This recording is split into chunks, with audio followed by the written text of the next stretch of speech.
xəritələrdə Sevan gölü adlı göl yoxdur. O xəritələrdə Göyçə gölüdür. Və bütün digər bizim istifadə etdiyimiz tarixi toponimlərimiz orada öz əksini tapır. O xəritələri biz tərtib eləməmişik ki, kimsə desin ki, biz burada saxtakarlıq edirik. Bunu Çar Rusiyası eləyib.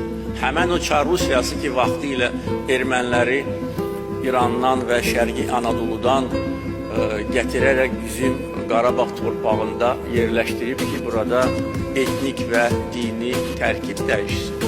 Ona görə Azərbaycanlıların indiki Ermənistana qayıtması Ermənistan xalqını və dövlətini qorxutmamalıdır. Mən bunu artıq bir müddət bundan əvvəl demişəm. Biz öz tarixi torpaqlarımıza qayıtmalıyıq. Tanklarla yox, avtomobillərlə qayıtmalıyıq. Və bunu etmək üçün əlbəttə ki, əsas vəzifə dövlət üzərinə düşür.